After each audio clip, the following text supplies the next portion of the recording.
We are back once again, everyone, with more Dragon Ball Super manga spoilers, and this time, well, the entire fandom seems to be absolutely imploding over everything that's gone off.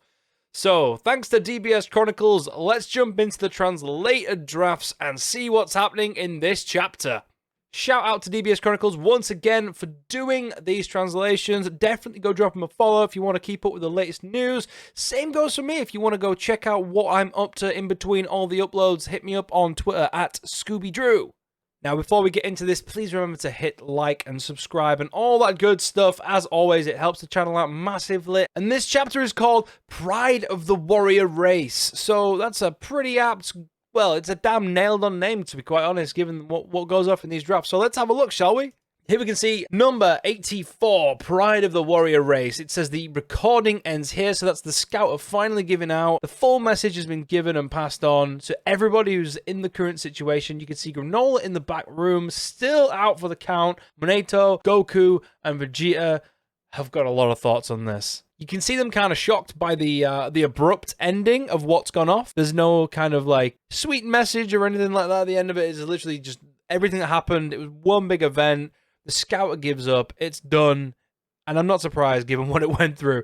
Goku seems to be in some kind of a panic, and it goes on to show why. So here we see Minato saying, after this, as soon as Bardock could move, he left this planet, but he forgot his scouter. Now, I'm not sure if Goku's should have something written in that bubble yet, but I don't know. But this flashback scene here, oh my god, if this is drawn as good as it gets, it's going to look so good, having this flashback between Goku seeing like his memories and just throwing back to everything that's happened whilst he was in that pod. We can see him waking up, we see Bardock and Gine looking at the pod, and honestly, I thought we were done with Bardock. Last chapter, I thought we were done with Bardock. We're not.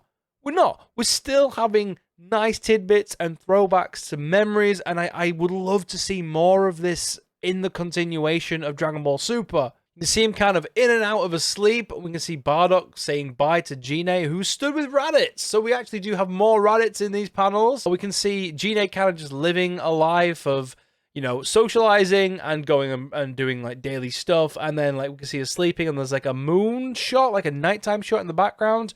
And we can see Goku, or should we say Kakarot at this point, waking up and like having a snap realization to his dad looking in on him. It's very Dragon Ball minus. There's more being played on. So we can see that there's been kind of a time jump between Bardock coming back, which obviously gives him time for his tail to regrow, which a lot of people have been scrutinizing and saying, oh, how's he growing his tail back that fast? There's been times in between, and we can see in this top left panel that he's got his tail back there. It is drawn on in the draft. It is there. So there has been another time skip from when Bardock returns from Planet Cereal and whenever he goes on to whatever next mission comes up. Here we can see that they've got Goku out of the pod, and we are straight into direct panels of Dragon Ball Minus. If you've seen the Dragon Ball Super movie Broly, which I'm pretty sure you will have done by now, you will notice that these scenes look very, very familiar, and they are from Dragon Ball Minus, which was a little extra prequel, if you will, in the Jacko manga. So if you haven't checked that out, definitely go check it out. It's worth the read. And then we go on to further panels, and we can see the moment where Goku, or again Kakarot, is sent away from Planet Vegeta, and he's having some kind of he's these memories are hitting him hard. These memories are hitting Goku really hard, and again, the artwork where we're kind of getting the bleed between current time and flashbacks.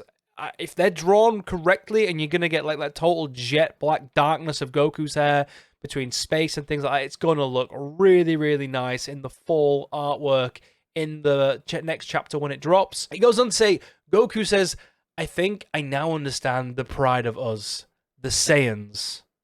Or maybe not. So he's still got a little bit of doubt in there. And we can tell already that Bardock had absolute resolve in what he was trying to achieve. But it goes on to say, remembering my dad's face made me realize something. It's nice that they've put dads and not fathers, because it was always father, which means he's becoming more accustomed to Bardock actually being, you know, his dad. And it's a softer word than father. It's definitely got different connotations to it. It then goes to say, I didn't fully believe in my own power. And Vegeta's thinking on that, and he immediately responds with, I had lost sight of it too. It's not the Saiyan sins that we need to carry, but our pride.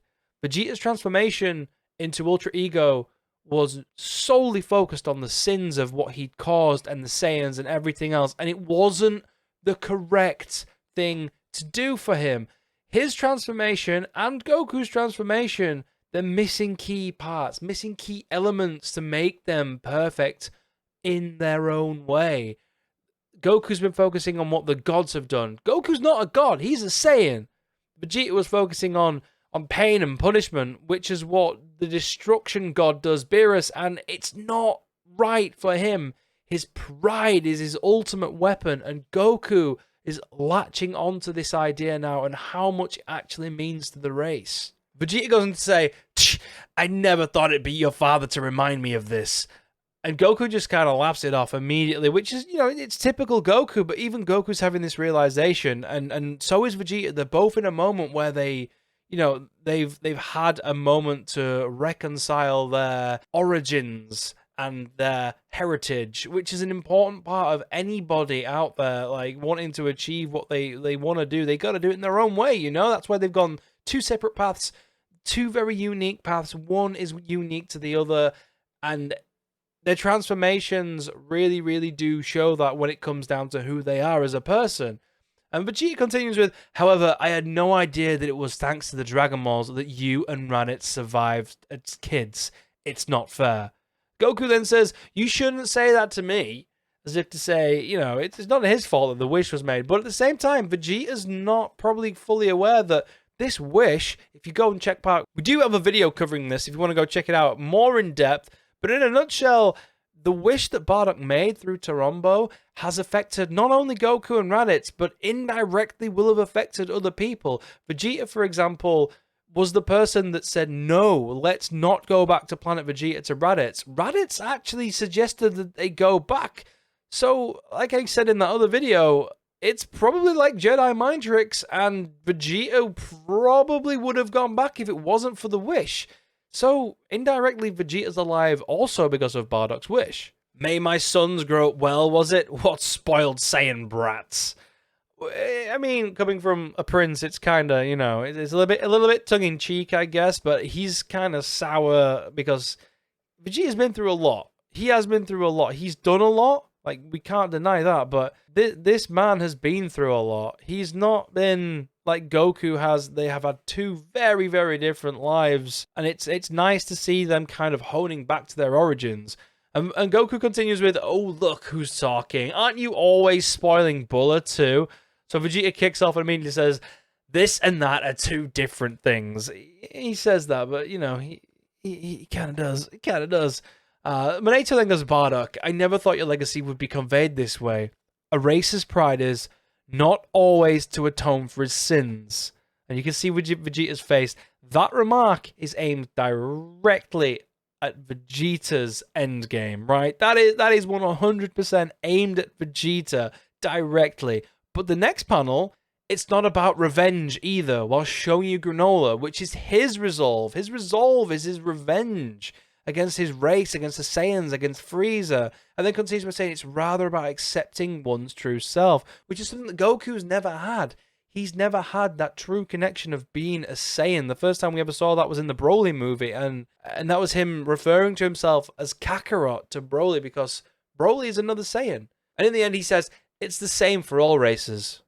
Both of you come here. Let me heal you before gas arrives. They both thank him, and then he immediately offers to put some fresh clothes on them.